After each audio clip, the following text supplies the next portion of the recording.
Hello, everyone, and welcome to Emerging Technology for an Efficient Audit. This webcast is brought to you by CPA Practice Advisor Magazine and Wolters Kluwer. I'm Gail Perry, Editor-in-Chief of CPA Practice Advisor, and I'll be your moderator today. Before we get started, I'd like to explain how CPE for this webcast works. The webcast qualifies for 1 credit of continuing professional education. If you plan to earn credit for attending this session, you must stay with us for at least 50 minutes. In addition, we will display 4 polling questions during the webcast. You'll need to record an answer for at least 3 of these questions, as this is our verification that you are still watching the event. Later today, you'll receive an email from CPA Practice Advisor that contains a link to your CPE certificate, assuming you met the requirements for CPE. Please note that we can give continuing education credit for multiple people watching on the same computer. So if there are others in your office who would like to attend this event at the same computer, please have them join you now. And at the end of the event, we'll provide an opportunity for you to send us their names and email addresses so they too can receive credit. At any time, you can enter any questions you might have in the Ask a Question box that appears on your screen. And our speakers will try to get to as many questions as possible during the presentation. Any questions not answered during this live webinar will be addressed by the speakers afterwards via email. Down in the bottom left corner of your box, there's an opportunity to click on something called Event Resources, and that will show you a PDF of the slides for this presentation. So if you want to download the slides, you just need to click Event Resources and then click on the PDF file. Also, the archived version of this presentation will appear on CPA Practice Advisor after the event ends. CPE credit will not be available, though, for watching the archived version. Today, we are joined by Mustafa Kamal, the lead product manager for Wolters Kluwer Tax and Accounting North America, and Randy Johnston, CEO and founder of Network Management Group. And now I'll turn it over to you guys. Perfect. Thank you. And welcome everyone to our webinar on emerging technology for a more efficient audit. My name is Mustafa Kamal. I'm a lead product manager at Wolters Kluwer. Been here for a few years. And if you're wondering, this guy's name sounds familiar, you're probably thinking about Mufasa from The Lion King. So it's a different character, and I get this all the time. So much so that I almost named my son Simba to just really throw people off. And I'm here with Randy Johnston. So good day, all, and it is a pleasure to have you along for the ride today. Now, I have seen Mustafa present and have worked with him on the CCH Access migration tool for the new platform. He's done a beautiful job with that tool. And I have written for CPA Practice Advisor for 25 years and do a weekly podcast as well. So some of you may know us from that vantage point. But with the NMGI business, we routinely consult in CPA firms of all sizes. Last week, I was in a top 100 firm, for example, and I started my day with a 15-person firm.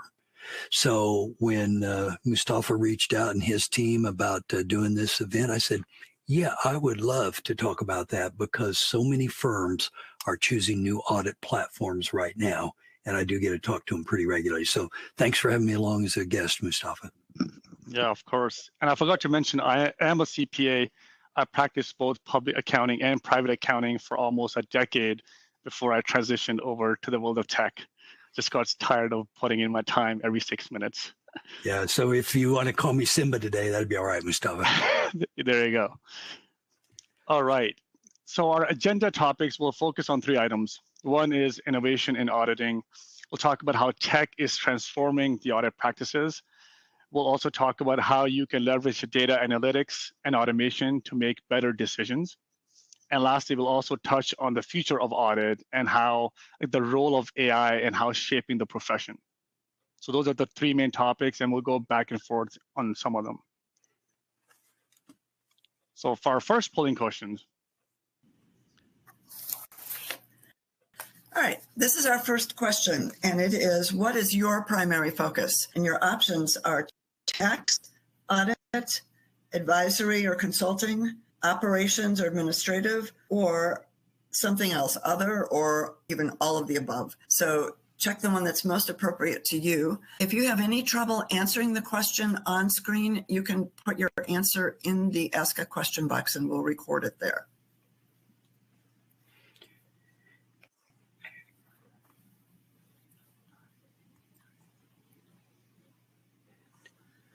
Okay, and we'll leave this open for a short time so everybody has a chance to answer.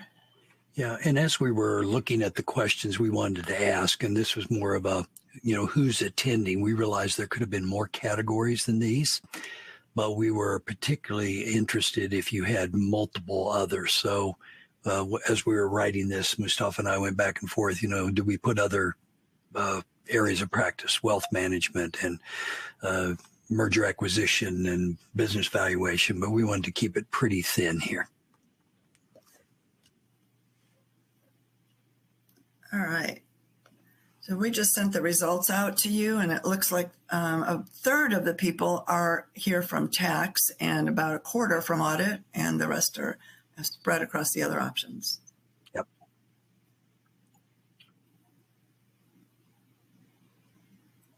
Okay. Super. Well, seeing that was the case, there's much change across all parts of the profession now. I've been tracking 10 plus products in AI and tax and 10 plus AI and audit and 70 plus in client accounting services. But there's some real drivers to what's, changing in the profession. And repeatedly, I'm seeing these topics come up. The technology changes, whether that's cloud or AI, the talent shortages, which we went through, and that continues to be a bit of a challenge. And then the expectation and the evolving client experience. In this particular case, the client's demands are going up. The delivery that you're doing, the PBC gathering that you're doing, there is a lot more expectation that it's a seamless and easy experience. And we believe that this will continue to evolve to even more advisory work. And we do understand the independence of the auditors compared to the advisors and so forth. But it's pretty clear these three are major drivers. So Mustafa, you're in the thick of things too. Do you see other things that are changing the profession or frequently coming up as issues? No, these are the biggest things, Randy, and you hit the nail on the head, right? Like a few years ago, we used to talk to firms, actually going back 5 years, because I've been in this industry for about 7 years now, building cloud solutions, and no one really cared. The adoption was pretty low up until I think last 3 years. But then all of a sudden we woke up one day and we said hello to ChatGPT, and all of a sudden customers were interested going to cloud and leveraging these technologies. So that has expedited the adoption of tech. And COVID, obviously with the talent, you have teams all across the board. People want to be able to work on applications that they can asynchronously work together. Yeah. And it's been fascinating to me, Mustafa, too, because talent was super hot just a few years ago. It's still important, and there's still a lot of outsourcing that is occurring, but it's not quite the pressure point that it was. So it turns out that I think the client experience is becoming a bit more of a pressure point, and clearly the competitive nature of some of the PE acquisitions in firms. And so whether you're from a PE-based firm or whether you've decided you want to be independent, this client experience and the tech that's driving it, I think, are all major plays here. So another comment that I'll make is there are very common concerns that are driving firms over into new technologies. Now, the stats from this actually came from a CCH survey. They do an annual survey, which they distribute at their user conference, which always has, some brilliant insights in it. But notice that 55% of the firms identified the emergence of AI and Gen AI tech as one of the most significant drivers in the profession. And it turns out that agentic AI is getting an awful lot of traction right now. We're also in the throes of regulatory evolution. If we just look at the changes in SARS-27 here in the last, 30 days or so, the compliance on the financial statement side being moved over into consulting and out of assurance is a pretty major change. And we'll have to see what happens with the PCAOB. And, again, the day that we're doing this event with you, there's lot of moving parts, but regulatory is clearly changing a lot. Next, the technology advancements are notable. And so whether it is, hardcore feature changes inside these platforms, or whether it is evolutions in the emerging techs, the machine learning, the robotic process automation, the AI, and so forth, or in some of the collaborative pieces, there's notable technology advancements from most of the competitors in the space. We're very concerned for our audit teams that are suffering from way too many inefficiencies and inconsistencies. And we've seen evolutions in the employee pension benefit audits, for example, and we've seen efficiencies in PBC gathering, and we've seen efficiencies in, review mechanisms and so forth. But many times firms are still struggling with both utilization and realizations in audit engagements. We've seen improvements in some sectors. Government, for example, is actually surprisingly improved, but many others are still suffering. And as I've already called out, client expectations are, I would say skyrocketing. And it's not just a little change, it's a big change that is happening here. Smoother retrieval of documents, more electronic delivery on the back end, particularly in audits where, we used to deliver bound reports. That is not so common. Many of the organizations want everything electronic, or maybe just a single paper copy, but also the ability to collaborate back and forth. And that has been an evolution in all sectors of the practice. And then finally, more from I will call it a partner perspective, we're seeing a lot more of a risk management awareness, particularly as firms become larger. But we do see this at all sorts of levels. So these 5 areas seem to be key drivers on the technology adoption. And again, Mustafa, I know you're in the thick of a lot of these. You're in a lot of client conversations. I am too. There's probably more we could have picked off, but I thought these 5 were a pretty good starting place. Yeah, I agree. Any other comments on any of these or additions? No, firms are just looking to save time. The automation is their number one priority. How can I cut the fat? How can we automate some portions that historically were redundant? How could we take those manual tasks and automate them? Has been a trend for the last couple of years. Yeah, we're noticing even sped up reconciliations. I mean, there's just so many different things, and we have something in store for you in terms of confirmations here in a little bit, because that's kind of a big deal that's changed. And when you start thinking about what's possible with AI-powered auditing, there is a difference between machine learning and AI, but machine learning can detect anomalies and, detect things like fraud much more effectively. And if you've got new auditors or inexperienced auditors, a lot of times this will help. As I've already mentioned, reconciliation processes being sped up, and it does take care of a lot of the routine tasks. And I know Mustafa has demonstrated the access engagement product and how many of those tasks were improved compared to legacy CCH engagement. The AI tools are also reducing manual work and increasing accuracy. So one of the things that is notably improving too is just the prepared by client, the PBC documents gathering is easier. It is becoming easier across most areas of the practice. And equally important here, the extractions from the documents are far more accurate than they were.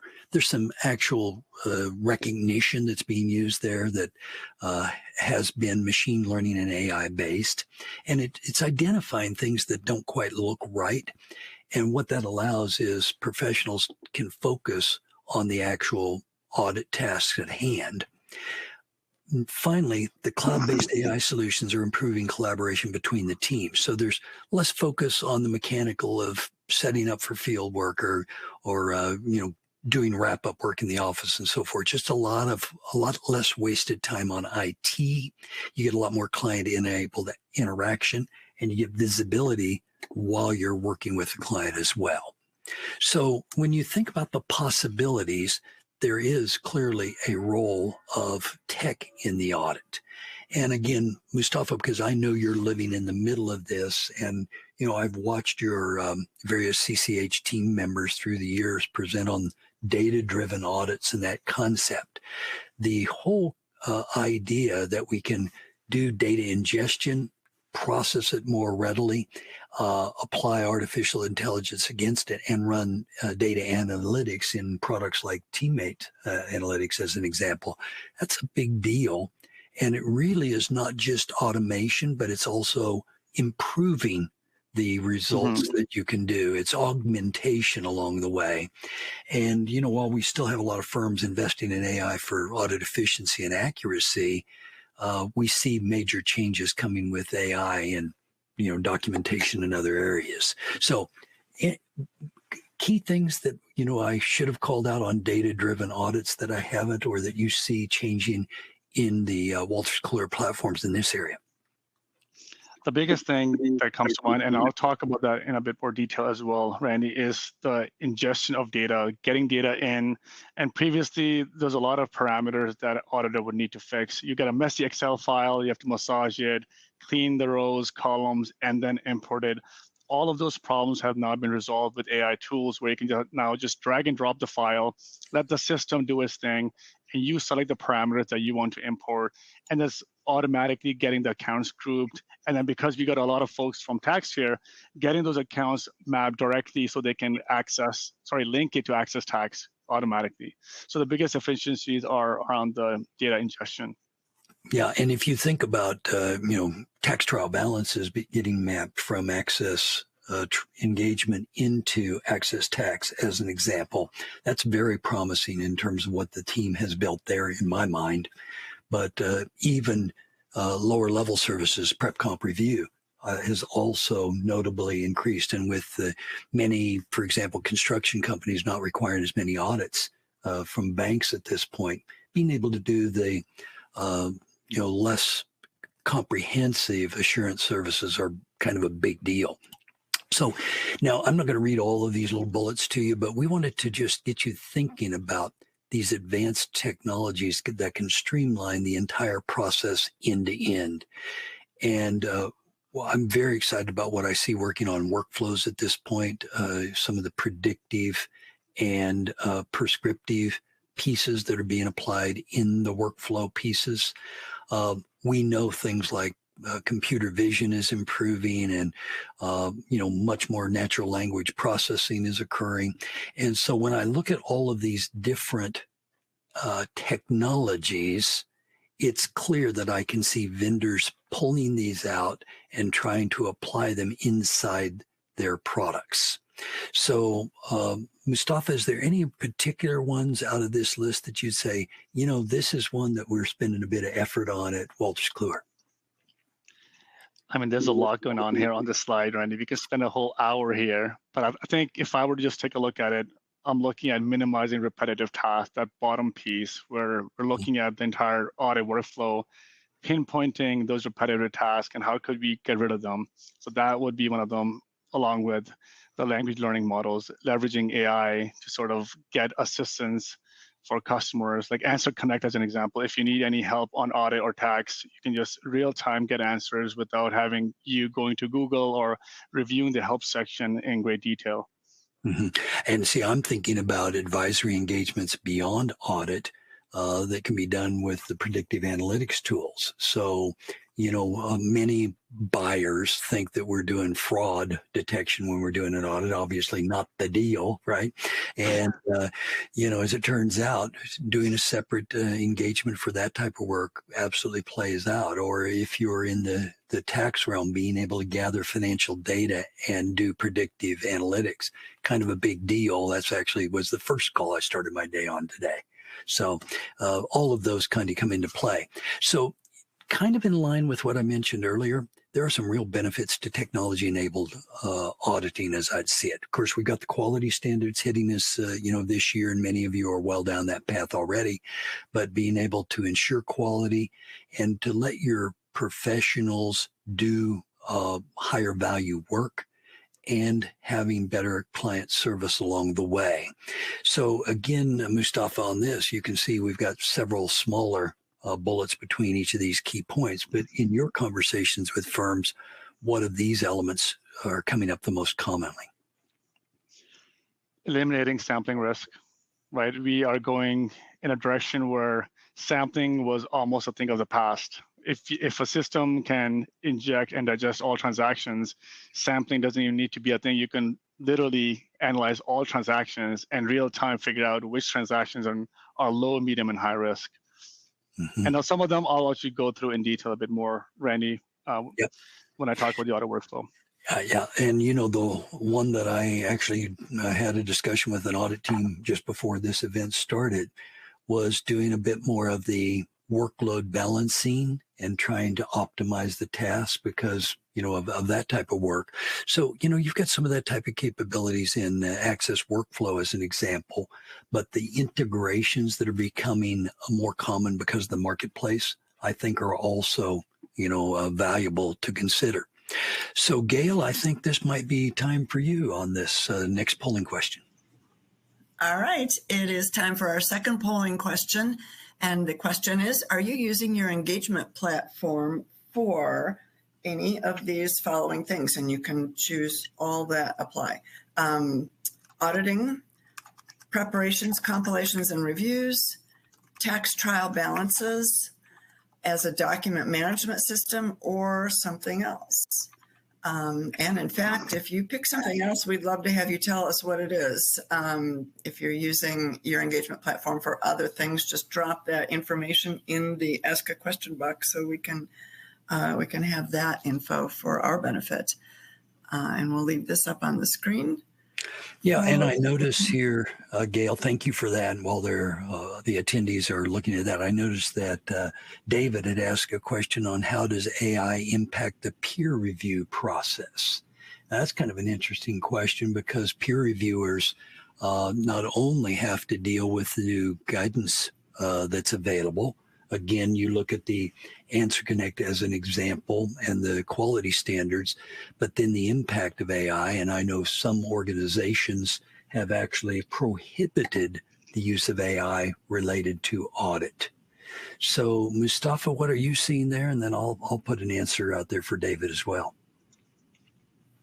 Just a lot of peer review. We get firms asking, how can I provide access to our peer reviewers? How can I provide permissionings around peer review? How could we give a read-only engagement? So there's a lot of permissioning around. They don't want the peer reviewer to see too much. And how are ways that we can clean up the audit instead of wasting hours and hours trying to prepare for the peer reviewer? Yeah, and that's actually a pretty common methodology. You don't want to expose too much. And so, David, I believe that many of the peer reviewers are actually not quite sure how to, what the impact of AI is. They know there's an impact, but they're also watching for those artificially generated answers along the way. So that one's unfortunately going to have to get worked out, I believe, over the next 2, 3, 4 years. I do talk to peer reviewers around the country who often deal with the state society peer reviewers, and they are concerned, but they also don't quite know the methodology. Now, a new book that's out from Al Anderson does try to address this. So if you haven't seen Al Anderson's new book on audit, that's not a bad read in that area. All right. Well, it looks like our attendees may well have gotten some answers. So, Gail, what do we see? Yeah, the results are in, and it looks like 28% are using their engagement platform for auditing, 20% for preparations, compilations, and reviews. And the other options are a little smaller, although we do have 27% said other. So again, if you checked other, please feel free to enter what that other is in our Ask a Question box. And I apologize, the question was supposed to be set up so that you could check all the boxes that applied, but you were only allowed to check one. So that's okay. We still got a feel for it here. So, Gail, I appreciate you calling that out because we did ask about that beforehand. And I'm actually the one that put in the as a document management system because so many of you that have historically used CCH engagement have actually used it as a DMS as opposed to using Access Document or a product like that. And I was trying to get a flavor for what your mix was. So I apologize that. And the other pieces, I'm just so fascinated to know what other you're doing in there, but I do see it being used as, binders for family office work as an example. And so, man, those 27%, if some of you could drop a few, how you're using the other end, that'd be a delight. So I think then at that point, it is probably time for us to turn our attention to building an integrated digital audit workflow. And so, Mustafa, I know you've had your head wrapped around this for quite some time. So maybe for the moment, I'll step out of the way and let the pro talk. Yeah, so you have provided great insights around how AI is being used, what are some of the use cases, but let's maybe take one step back and go through each of these phases of audit and see how auditors and accountants today could leverage technology for each specific audit. So we'll go through in detail, but I wanted to just sort of highlight the phases of the audit. So for tax preparers that are on this call, just so as a learning curve, you can see these are the phases that sort of compromises an audit. You start off with an onboarding client, staff assignments, you're putting someone on that audit, you're setting up the client, and you're then setting up the binder, the engagement creation. From there, you're assessing and planning the audit. Once you're done planning the audit, then you're ingesting data. And all of those pieces, I'll mention how technology can actually help with that in some applications and use cases. But once you've ingested data, then you're looking at field work. Field work is 50% of the audit. So we'll take a few use cases and talk about some applications that you can use today to streamline those workflows. Beyond fieldwork, we'll talk about generating financial statements, different types of reports, how do you sign off on them, and then we had some people that put in other. I'm guessing there are also admins here on this call. So how do you finalize that, or how do you wrap up that audit? How do you clean up that engagement so it's ready for peer review, as an example that we just talked about, and how do you roll forward these binders so they're ready for the next year? Yeah. And so I do agree with that basic cycle on the audit side. And Mustafa, I was just going to call out that, from a tax perspective, the PBC gathering and dropping the documents in for trial balance, doing the tax adjusting entries and then pushing them over the tax return, your cycle is much shorter, but we still want that to be particularly efficient as well. So when you think about the end-to-end process, and that's how I'd like you to think about it, end-to-end, what's it end-to-end in audit? What's it end-to-end in tax? What's it end-to-end in CAS? Whatever your practice area is, always think about it as a workflow process. And so this digital audit workflow that Mustafa is going to cover next is really pretty key. Do note all of the various CCH Wolters Kluwer products below each category, because I suspect there are titles down there that you may not be aware of. Great point, Randy, because you can see there's a lot of products here, and I'm not going to spend time talking about these applications because there's a ton, but you can see for each of these phases, there's at least one application that you might have heard of, or you might be using, or you might not be using to its fullest capabilities. So onboarding client, for example, we have access calendar scheduling. That sort of optimizes the staff assignments based on staff availability, their skill set, deadlines. So you don't have to go through the headache of determining who should work on this audit. Let these AI technologies work for you. And I'll also show some screenshots later on as well. Client collaboration, sending and receiving documents is a bit of a pain for auditors, right? And back in the day, that was my biggest pain point. I had to constantly follow up with clients, but now with Access Client Collaboration and other tools, you can request and receive documents fairly smoothly. In terms of assessing risk and planning the audit, we'll briefly talk about how Knowledge Coach can streamline the process for you with the predefined audit methodology. We'll talk about ingesting data, performing fieldwork. Now, fieldwork is broad, right? So I'll pick on a few of these products, such as Access Validate. A lot of you, I know, are using bank confirmations, but there is a way to streamline this. So Access Validate, for example, is an application you can use to completely streamline that process. And you can actually get bank balances, transactions, or even statements within minutes. So you don't have to go through the old school way of faxing or even doing a video call with your clients.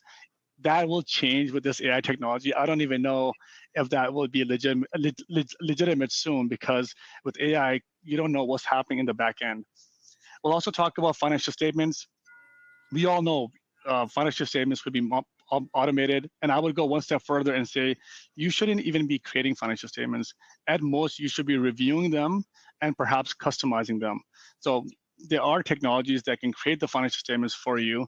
And all you're doing is just reviewing for accuracy and just reviewing those disclosures and perhaps customizing them. And we'll wrap it up with finalize and then roll forward capability. Any other thoughts from you, Randy, before I go in deep with each of these phases?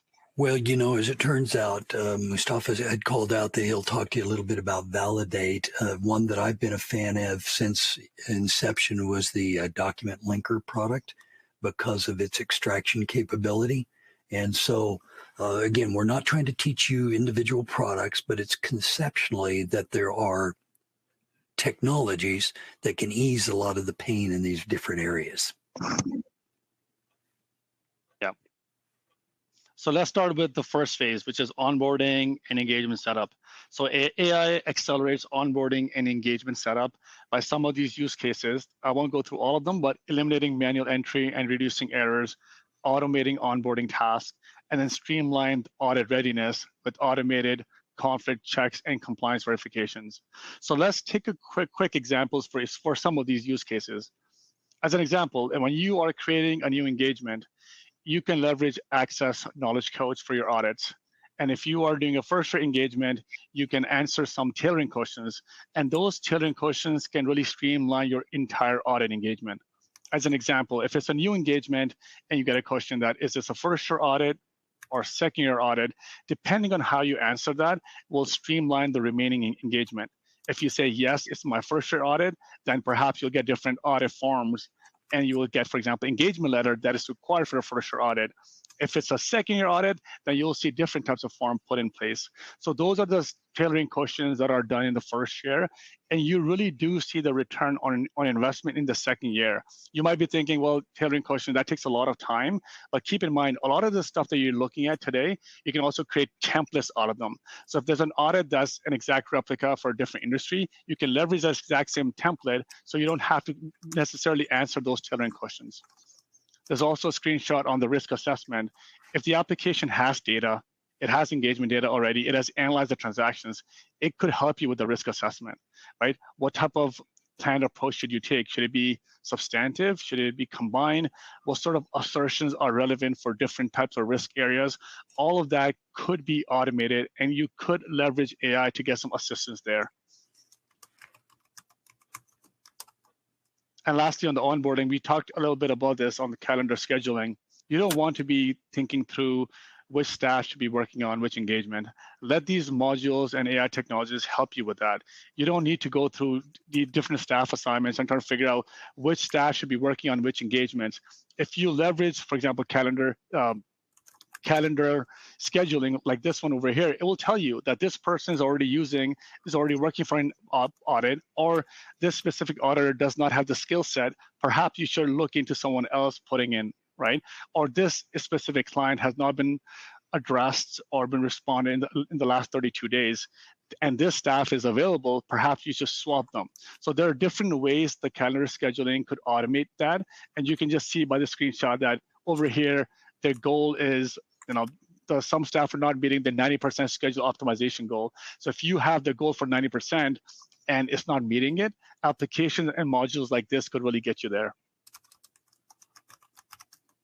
Let's talk about the next step, planning the audit and risk assessment. I won't go too much on the audit planning because, receiving document requests, a lot of you already know the drill, requesting documents, getting them back, using the templates and setting up the audit part. That part, for the most part, auditors don't really struggle with. What they do struggle with is the risk assessment. How can AI technology streamline those workflows? I have the data, can AI help me? So let's take a look at it at an example. This is CCH Access Engagement Pro, and over here you're looking at a screenshot of an auditor that has imported transactions. And the moment you import the GL and transactions, the AI will leverage and analyze all the transactions, and it will start to put in a score for all of those transactions between low, moderate, and high. So once you have that, you can focus on the high risk. Just taking a look at this example, I can see out of all my transactions, 6% are high risk and 19% are moderate. So as an auditor, I would focus on high, moderate, and perhaps I'll pick a few from the low. So this already streamlines that process of how should I do my sampling, right? There's always been a question that back in the day when I used to do audit, I remember picking my sampling size, but I would always think about the blind spot. What if I've selected the wrong sampling size, right? So this way, if you're leveraging data analytics tool, you don't have to worry about that. You know that the AI is analyzing the transactions, is detecting the anomalies, so you can really focus on the high risk areas. And that could be, for example, suspicious keywords or entries with no descriptions or high risk amounts. If there are certain transactions over materiality, those are also highlighted. In this example over here, you're looking at unexpected posters. So you have a nice graph that's showing your transactions by poster. If for some reason you have a CEO that's posting transactions during the year-end period, that's a red flag. So you can see that you don't really have to do too much analytics. You can let AI assist you, and then you can decide where to focus on, which is a big plus. So Sarah, to your question earlier, which I answered via, just typing, noticed a little bit of an AI assistance that Mustafa's just explained right here. And when, we were prepping for our time together, I thought that was a great example. All right, I know there's 22 minutes left, so I gotta sort of speed up a bit. Let's talk about data ingestion, because Randy, you talked a lot about this, right? How can AI tools help with data? So AI does streamline the data collection. So these are all the use cases over here. I'm not going to go in much detail for all of them, but getting rid of manual account groupings and then working with structured and unstructured data is probably the biggest two use cases. So let's quickly go through practical examples. If you have an Excel file, you no longer have to worry about how it's structured. It could be a messy Excel file. You don't have to go into that Excel file, delete specific rows or columns. Let's say a client gives you 10 years worth of data in one Excel spreadsheet, and you only need 2 years worth of information. You only care about current year and prior year. You don't have to format it. You don't have to trim anything. You could just upload that, drag and drop that file into an application. This is from Access Engagement. I'm looking at the first screenshot. You can see, ask you two quick questions, like, is this in one column or are the debit credits in separate columns? That's all you have to answer. And from there, you can start to map out the relevant information you need in the audit. For example, account number, account name, groups. If there are other information you don't care about, you can just select do not import. And the application will do its work for you. And once you have mapped, there is one step in the process, which is validation. And it will show you the validation that the AI is running.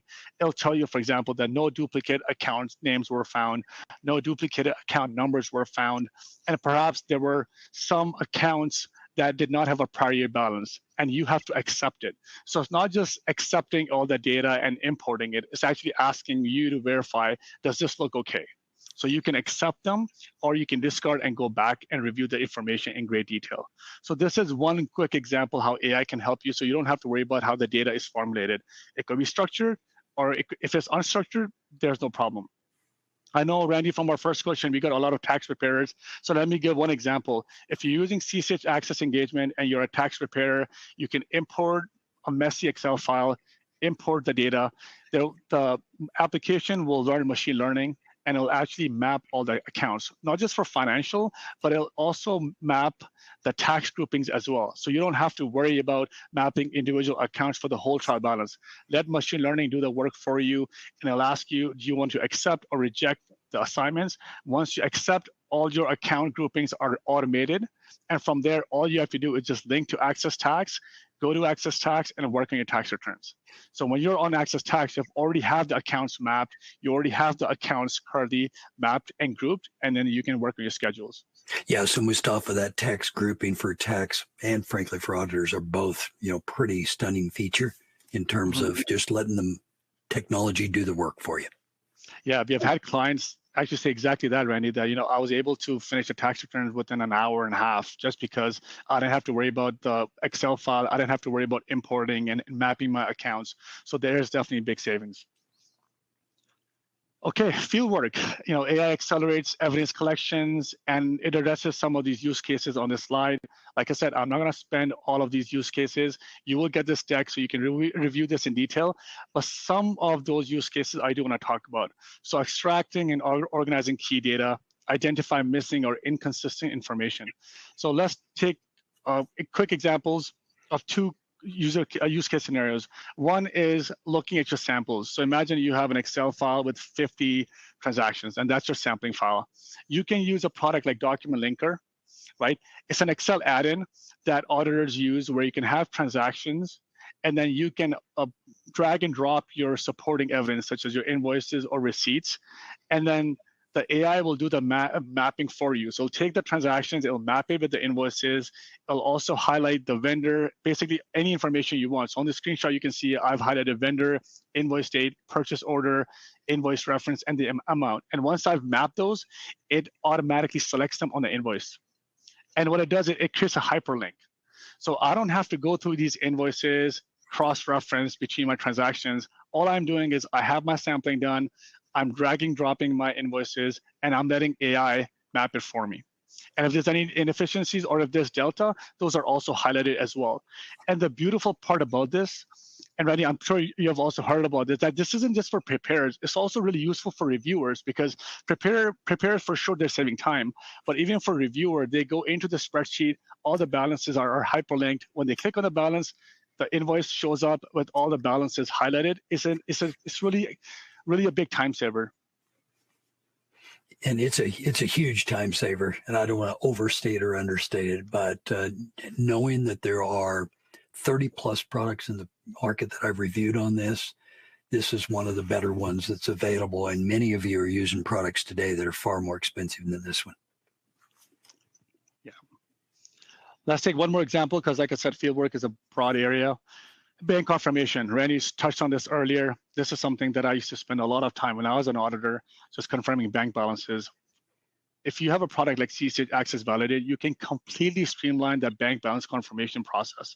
You don't have to go through auditors and financial institution and go back and forth, follow up with the financial institution. Hey, did you get my fax? Or I'm still following up on those transactions. That part can be automated. What you're seeing here are two screenshots. With the first screenshot is showing you how you could send a request. You create a request, the request goes to the client. In the second screenshot, you're looking at what happens when the client approves it. When the client approves it, that is connected, it goes to the bank, and then the financial institution will transfer whatever you're seeking directly to Access Validate. This could be an account balance, this could be transactions, or it could be the whole full statement that you're looking for. It's encrypted through blockchain, and it's also compliant with the audit standards. So it's completely untouched. Clients don't have to touch or tamper with it at all. You send a request, and you can literally get the balance, transactions, or statements within minutes. Now, you might be thinking, was one request, the way I do it works? I get it if it's one balance, but what if you have multiple? What if you have 5, 10, 30?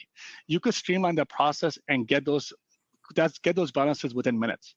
And I mean, I think Validate starts out with $30 for request, Randy. So you're really, if it takes you even 15, 20 minutes to get the bank confirmation, it's actually worth it to spend $30 and completely automate that so it gets linked to your workflow. Yeah, and it's beyond a bank to AR and some other functions too, which is what I liked about the product. Exactly. All right, last two workflows. Let's talk about generating reports and financial statements. I'm not going to go through all of these bullets as well, but you'll notice one trend on the slide, and it's disclosure checklist. I said this before, and I'll say it again. You should not be creating your financial statements. You should be leveraging tools that create the financial statements so you could review them and also format them to your liking. So disclosure checklist and no disclosures are one of those pain points that I struggle with the most, because I had to create them, I had to modify them, and every client had different no disclosures. With AI tools now, not only are your financial statements automated, they're accurate, right? You can cross-reference them, they're formatted to your liking, but you can also, they're open to customization. So if you want to change fonts, if you want to move things around, you can also do that. But the best part is the no disclosures. That entire process has been has been automated. So based on your audit titles, based on your materiality and your audit impacted areas, your checklists are automated. You don't have to worry about, do I have the disclosure checklist enabled? Based on your tailoring questions, you'll get those checklists. And based on those checklists, you'll get those disclosures added to your financial statements. So Sarah, to your earlier question, notice the disclosures being right here as automated capability is nice too. Yeah. And lastly, we talked about this as well. We had a question around peer review. You have an audit, and how do you wrap it up in a way that you're not spending hours and hours cleaning up, right? How do you finalize an audit, and how do you get it set up for the next year? So the biggest part that AI simplifies here is closing out an audit and wrapping it up. So imagine you have a large audit and you have a bunch of work papers, you have notes, you have folders. You can now leverage finalization. And this is an example that I'm talking about is from Access Engagement. There's a feature called Finalize, where if you click Finalize, it'll review the entire engagement and it'll tell you exactly which work papers are missing sign-offs, if they are, right? If there's 800 work papers and only 3 or 4 are missing sign-offs, it'll tell you exactly which work papers are missing sign-offs, or which work papers have open notes, so you can go back and clear them out. Or perhaps you have a bunch of documents sitting in the unfiled work paper. So just to make sure that should they be unfiled or should they be moved around? Or perhaps I get this all the time that you have leftover or you have documents sitting in the trash bin. Do you want to discard them or do you want to keep them? All of that stuff is now been automated. You don't have to worry about cleaning up the audit folder. That can be done by machine learning. And cleaning up that audit binder and locking them down is a big deal, because last firm I was in was actually not doing that process correctly. And the automation here is pretty brilliant. Yeah, and I used to get in trouble for that, Randy, right? Like peer reviewer will come back and be like, hey, you have stuff hanging in unfiled work paper, or you're missing sign-offs, and then I would have to take that extra step. But with this process, you don't have to think about it. I don't have to shift through the whole audit and figure out those 3 work papers that are missing sign-offs. It's right there for you, right? You should be leveraging it. And then the roll forward settings. And then I'm just basically wrapping it up, right? We talked about onboarding and we talked about creating a new engagement and then tailoring questions. That seems like a bit of work. You may think that the ROI isn't there, but those are paid off in the second year, because with roll forward settings, you can retain your responses. So if it's an audit, you have already gone through the tailoring questions, you don't have to do that again next year. Those will be retained. And if your data changes, those will be highlighted, that perhaps cash was in material last year, but based on the next year and materiality, it is high this year. So it'll basically give you a diagnostic, it'll be highlighted, and basically everything will be automated for you. Journal entry is a good example. It's something that auditors have every single year. Those can also be rolled forward, so you don't have to repeatedly post those transactions. Randy, any last minute thoughts on the whole workflow? Because I think we covered pretty much from onboarding all the way to documentation. Mustafa, I think we did get through. You handled that section just as brilliantly as I'd hoped you would. So you've got the idea and the flow, and there's a couple of questions that I'm hoping we can handle during the polling question. So and before, Gail, I have you take off on this, I just would like to remind our attendees, the next section is the one that if you only saw one part of our presentation today, I'd want you to see. So stay with us. We understand the timing, but we want you to see the next section as well. So Gail, polling question to you. All right, that's a great teaser, Randy. Okay, this polling question is, what is the top barrier your firm is facing when it comes to adopting new technology? And your answer options are communicating benefits and management buy-in, data quality and availability, funding or cost, integrating new and existing technologies, waiting for the next generation of technologies, or other.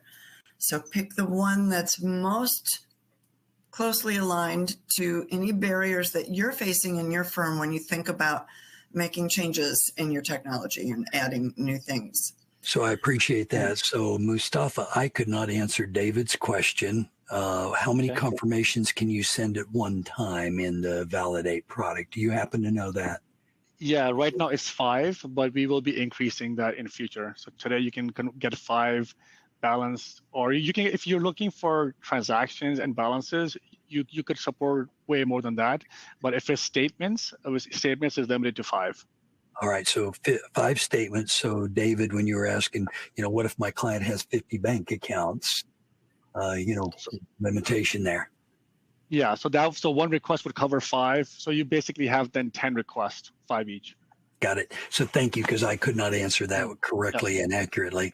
And Peter, your question about the 800-pound gorilla, I suspect you might be trying to do, QBO type of answer there, but I want to make sure before we go after that one. And I think from there, perhaps we should maybe take a look at what the results were. Oh yeah, sorry. Yep, here we go. So the 2 biggest barriers are money, the funding option, and integrating new and existing technologies. All right, beautiful. So what do you think about that?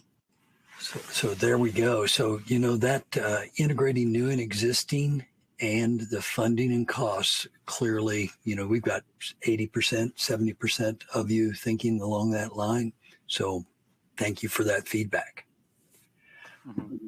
I think from there, again, I set you up, Mustafa, so I don't think it's for, this is really a kind of a big deal, because I have written myself and observed a lot of migration tools through the years, but the tool for CCH engagement to access engagement is something else. So Mustafa, I'm going to turn you loose again. Yeah, and we're behind schedule, so I want to make this really quick before we lose everyone. This migration was designed based on our previous learnings with all other migration. So the way we've done it is we've made it self-serve. It's an application, and it's not just for engagement customers looking to go to access.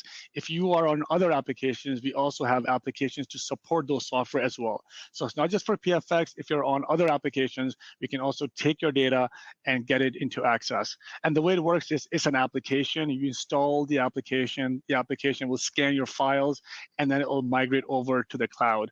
And we're not just dumping everything in a folder, we're actually retaining that structure. We're retaining your account groupings, we're retaining your folders, subfolders, the hierarchy, everything. So you won't be doing cleanup once it's on the cloud.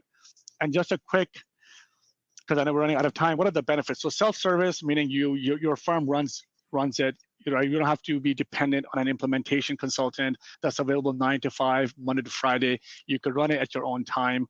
It's flexible timing, so you can migrate over the weekend. You can migrate in the evenings. We actually have customers today, Randy, that would create a migration plan. They'll dump all their binders, and they'll run the migration on Friday, and they come back Monday, and it's done. Right? And it's also selective migration. What do we mean by selective? We talk about you get to select which binders you want to migrate and when you want to migrate them. So you don't necessarily have to pick and choose. You can do it in bulk, or you can select few of them and migrate them. And convenience scheduling just means that you don't necessarily have to migrate everything at once. You can take 1 week, 30 days, 6 months. You go at your own pace. And the other thing I like about the tool is it can run locally on your existing binders, whether it's a local deployment on a network or a hosted provider, but it lets you see what you have to do to be prepared to migrate. And it doesn't matter whether it's from engagement or another platform. And again, this one-off or by class of audit and so forth, it's pretty brilliant how it works. Yeah, and Randy, the only thing that I'll add to this is if you are planning on migration, even if you're thinking 1 or 2 years out, I think you should start planning now. We actually have the application on our website. So if you have a CCH Access login, you can download the application and just look at your data, see how the data maps out, how many binders you have, how many audit or tax files you have, so you can start to think about how long it'll take you. Yeah, it absolutely should be run in advance. And of course, we can talk about the migration. In fact, we're going to here in just a moment. But, planning this well in advance, running the tool now, today. That's why I said stay for this section, because if you only had one takeaway, go get the bloody migration tool and run it to see what you're dealing with. That's a big deal. So I really do believe that, the Access Audit platform that you've been building, the migration tool that you've been building as well, does have a lot of AI components with the guidance pieces that we're seeing in both research and some of the Knowledge Connect pieces across the rest of the platform. So it is pretty clear in my mind with Access Tax or with Access Document and so forth that there's been a lot of progress made in this area. And beyond that, there's a couple of three things that we'd like to have you take away. If you're going to do a migration, which I think pretty much all of you attending today are going to wind up with some sort of an audit migration. That's just what the future looks like to me. Make sure you've got clear leadership alignment and your stakeholders are involved early. It's going to take some involvement along the way. Number two, better to have a dedicated migration team, people that are really responsible. So it's just not, you've got a few minutes, work on it here. Make sure you've got champions and make sure that you've got a good communication team among your own team members, but also with your clients. And so there's some reasons to be communicating like that. So Mustafa, other comments or questions? I see we got a few questions we may or may not be able to answer. Yeah, so let's just quickly answer those questions. There was one question on, is migration just for audit PCR engagements, or can we migrate other engagements? Yes, you can migrate anything as long as it's supported on the cloud. This could be your tax returns. This could be just folders with documents. Everything is eligible for migration. Yeah, Brandon, that's a great question. And we want you to run it for every bloody thing. Mm-hmm. In terms of this one question, especially with regard to unstructured data, how do we know that AI is correct? That's a brilliant question. And I think it comes down to doing those checks. If you have an Excel file from client, the net income is $1,000. If you were to import that in on the application, you can just double check and see, is the net income correct? And if not, then that is one way of checking it. But this just goes back to trust, right? The more you do it, the more you'll understand how it's being how it's picking up the data. Yeah. So Peter, we appreciate that question. And I think at this point, just watching time and being respectful of your time, just wanted to make you aware of a couple of upcoming webinars. So, if you want to dive deeper in the future of audit technology, again, there's way more you can see in the Wolters Kluwer stack. And there's also a continuing summer webinar series. This is the first of, I believe, 4 events. So one on June 4th, one on June 10th. I think there's another behind that. So those QR codes should get you access. As Mustafa called out earlier, you'll have these materials for your review, and please do look at the details. We didn't want to read them to you, but we also didn't want to have too light a duty presentation for you. So I think, Gail, we might be back to the last polling question.